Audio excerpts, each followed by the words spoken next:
I hate to start a review like this, but between my opinion and the Rotten Tomatoes score for this movie, I imagine some of you want to crucify me for this review. Now hold on. I haven't given the review yet, so before you go out and grab your nails and grab the crosses, just hear me out.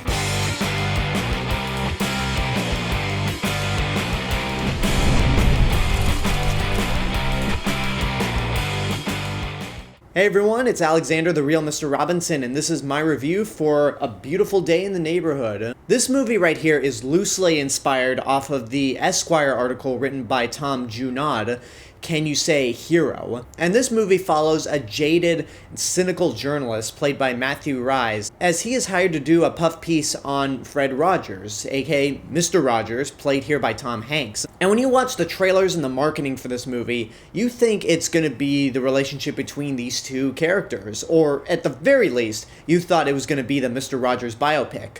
But no, this movie actually focuses on this journalist's life, having to struggle with his family, his dad, and occasionally there are some guest appearances by Mr. Rogers in a very magical Mary Poppins sort of style. So the first time I ever heard about this movie was last year. We all remember the documentary Won't You Be My Neighbor. It's great, it made my top 10 list, and immediately after that documentary was a hit, they announced a Mr. Rogers movie where he would be played by Tom Hanks. And that seems like a great idea. Tom Hanks playing Mr. Rogers, it's almost like a match made in heaven. But as soon as the movie was announced, I just thought to myself, is this a reactionary decision by Sony? Because when you think about it, the timing seems to be just too coincidental that they would announce a Mr. Rogers movie right after the documentary comes out and people are in this craze about loving Mr. Rogers. So my biggest fear was that Sony was just making this movie to cash in on the Mr. Rogers craze. But I was really hoping it wouldn't be, because getting Tom Hanks in this movie is such perfect casting. And then this movie premiered at the Toronto Film Festival where it got great reviews. And then I eventually saw the movie a couple weeks before it actually came out, and it was, for my money, everything I was afraid it was going to be. They made this movie just to cash in on the Mr. Rogers craze from last year. And yeah, again, I'm in the complete minority on this. I will admit that I'm in the minority on this. I have no problem with anyone liking this movie and thinking it's great, but it just didn't work for me. You might be thinking to yourself, oh, you wanted the Mr. Rogers biopic and you don't like the movie because that's not what you got. And the answer is, you're kind of right. I remember seeing the trailer only once, and even then, I don't remember it. And when the movie was done, I was kind of taken back when I realized that this wasn't the Mr. Rogers biopic that they had sold us on. And look, that's not a mark against the movie at all, because rarely do the filmmakers have any control over a film's marketing. It's just the way that Sony decided to sell this movie, and I guess from a marketing standpoint, I don't blame them. You gotta get butts in the seats. But even then, with the movie that it's trying to be, your main focus is on this journalist played by Matthew Rhys, and his name has been changed from the guy who actually wrote the original article, and he's the focus of the movie. He is the central character that we are supposed to be attached to. We're supposed to see him basically evolve and see how Mr. Rogers has affected his life.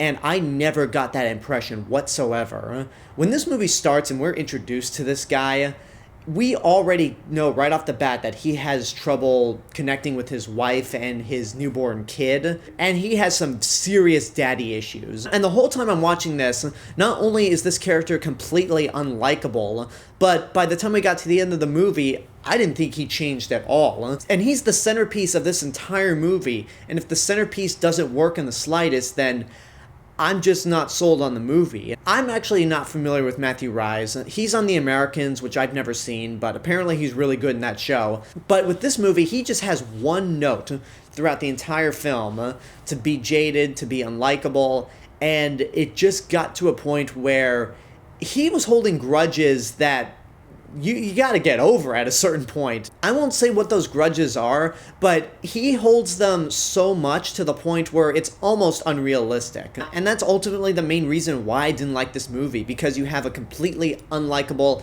and boring protagonist. And plus, I just hate this kind of storytelling to begin with, where you have a movie that's based on, or in this case marketed, around a very important and iconic figure, Mr. Rogers, but instead they decide to tell the story through the point of view of the journalist. I've only seen this type of storytelling work one time, and that was with the Muppets, because, you know, the Muppets make anything better. But that being said, as much as I do not like this movie, I can never say it's poorly made. There's honestly not much to say about Tom Hanks in this movie because he's a national treasure. It's really funny, though, that he would end up playing both Walt Disney and Mr. Rogers within the same decade of all times, and he just fits perfectly well in this role. There's never a point where I felt like he transformed into Mr. Rogers, because I still see Tom Hanks, but he's still very good regardless. He's just not in the movie that much.